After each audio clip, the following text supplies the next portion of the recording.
Welcome, welcome, boys. In this video, we're back with our favorite Mercedes, the C230. And we're going to be doing a couple things today. I'm going to knock them out at once. I was originally supposed to only do, I think, the front rotors, but she bought all four, so I guess I'm doing four rotors today. This is, time of recording is the 5th of December. It's been a couple of weeks since I replaced the brakes, but you guys won't be seeing those videos until like March, I think. So, happy late Xmas. Early Xmas for me. So, what we got going on is after I replaced the brakes in the video, I noticed the passenger brake rotor was shot and the pad was pretty gnarly looking as well. So I figured that would be a problem, but after I put the brakes back together, she confirmed that by saying it was making a noise, which is why she had me do the brakes anyway. She thought it was just the brakes. Well, it was the rotors. So now I'm essentially doing the same job over again. We'll go ahead and start on the rotors. Okay, first order of business, we need our 12 mil and our 18 mil. 12 mil is going to allow us to remove the caliper here, because I am probably going to have to push the piston back in, because the new rotor is probably going to be too thick that I won't be able to easily slide that in. And then the caliper bracket is the 18 mil. There's also two bolts that hold it in. One here, and then the one below it. Same deal with the caliper itself, its guide pins. So we'll knock those out of there. We'll go ahead and knock that out with our 12, then our 18, and then with that out of the way, the rotor should come out. Okay, boys, we're going to try an experimental view. Let's see if you guys can see if I put you in here. Maybe you can, maybe you can't. I'm sure my tools are going to cover what I'm doing. But the question today is there any light in there that you can see what I'm doing? Maybe, maybe not.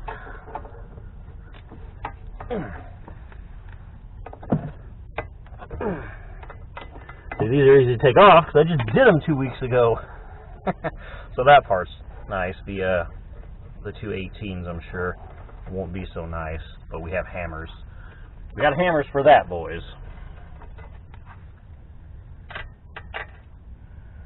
All right. I can get the caliper out of the way if I wanted to.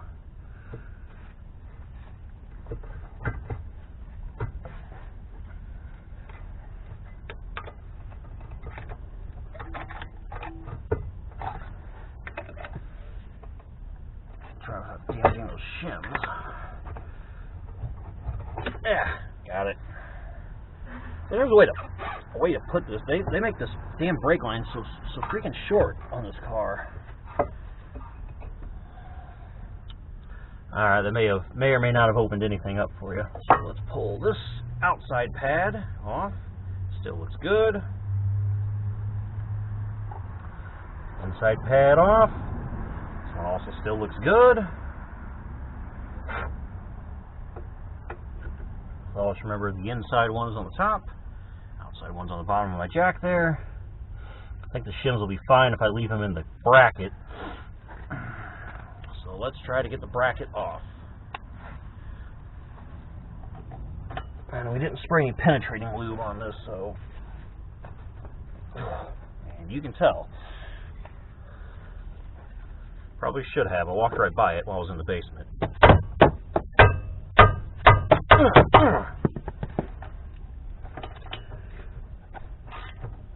Alright, that one's loose.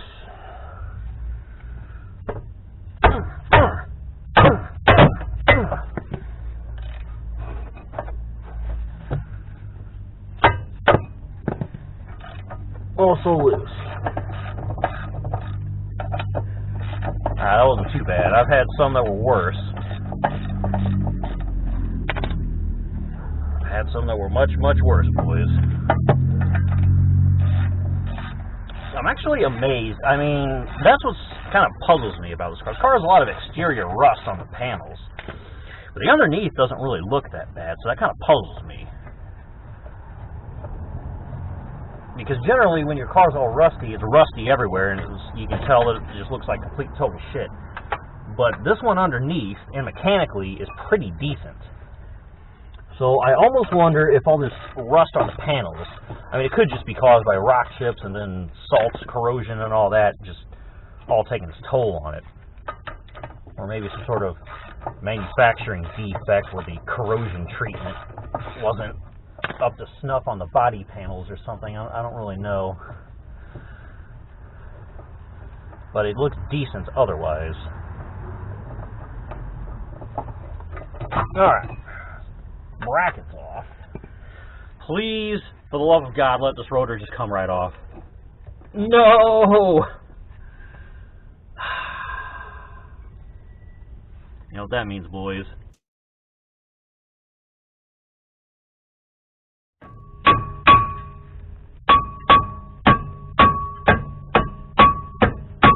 But I doubt I'm that lucky. Nope. Fuck me. Alright. Still going to be kind of a pain in the ass to get off because I'm going to have to bash its brains in with like the world's biggest hammer, I guess. Which is fine. We have new rotors anyway. So, it's not like we're going to be tearing something up that we have to reuse. So, let me go get my big sledge because this little guy might not do it. I might need the big fat 5-pounder or 10-pounder, 15-pounder, however big it is. It's fucking huge. And then we might be able to bash this thing's brains in that way. Unless I can slither under it and bash it off with this little guy. But we'll get to hitting and then... Alright, let's see. Let's see what kind of damage we can do here. Can I get this thing off with this little guy?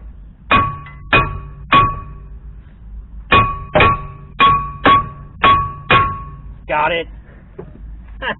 Alright. That wasn't too bad. Boom! Done. Sick. That's a little penetrating lube. And brain bashing can't solve. Alrighty.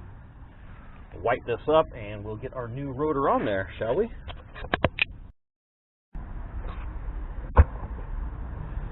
Alright. New rotor. Of course, it's in a sealed package, probably to prevent rusting. Let's cut it out. Give me a minute.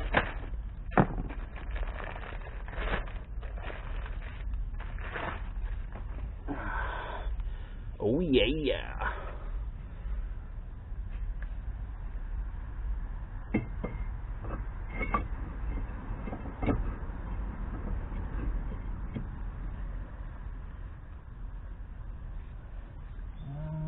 Let's see if we can't line those holes up a little better. There we go. That's better. Alright. I think she didn't bring me the old brake pad from last time, and I could use that to kind of press that piston back in. You know what? I have some old ones inside. I saved these things for rainy days. Maybe I'll get some of my old ones. Press that piston back. Alright. Found one finally. Went to go grab some from the Challenger, because I know I just changed the brakes on the Challenger, the rear ones, and there were like new ones in the box. I was like, wait, what the hell? I put new ones on it. So, why the hell? I have two pairs of brakes for the Challenger, one that's on it and one that didn't get put on it, but it's still good. I don't know. Ain't my car. If he had a whole good set of brakes, why the hell didn't he just have me put those on? Your guess is as good as mine, boys. So let's push this piston back in. Remember, before we do that, we have to open the reservoir. So, let's do that. Alright, reservoir's open. This shouldn't be too big of a bitch. This piston shouldn't go that far in, I wouldn't think.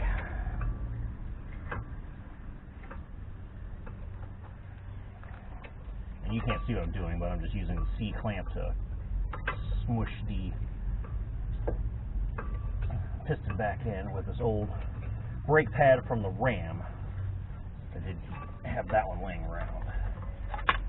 Alright, there we go. Piston is back in. Put you back over here. Caliper back on. Bracket rather. Guess I'll move you back inside.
Make sure these are on tight because you don't want your brakes falling off.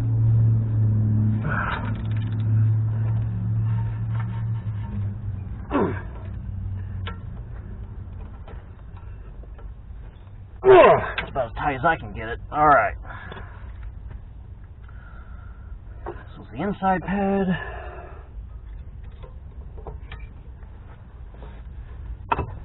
Perfect, like a glove. Outside pad. Bam, right in there. Alright, now, squish the piston enough to clear these brand new brakes and these brand new, yes we did, brand new rotor. Look at that. Right up in there. Alright, so that wasn't too bad. The thing didn't give us a whole hell of a lot of trouble. Just that rotor, for a minute, had me concerned until I had that revelation that, wait a minute, these are lug bolts. That thing isn't the hex key I'm looking at that's rounded. There's no bolt in there. That rotor can slide around on that hub. I just need to bash its brains in to pop it off. So, hooray for that. In my defense, it is early in the morning. I've only been up for a minute. Enough time to wake up and eat breakfast.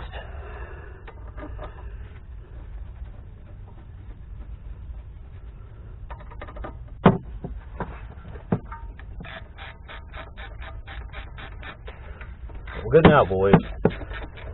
Now, this rotor wasn't the super bad one. The passenger side one's the one that was fucking super roach. I suspect that's where that loud grinding noise is coming from. But this one's good now.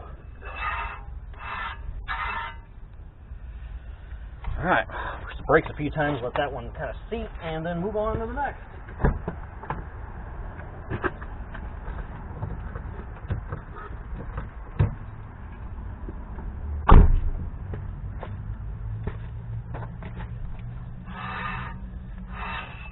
Perfect. Alright. Close the reservoir on the brakes. And we're done with this side. Put the wheel back on. And then, finally up the other side since it's the same procedures.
And that, boys, is how we replaced the front rotors on our Mercedes C230. So now we have all new rotors on the front, all new pads.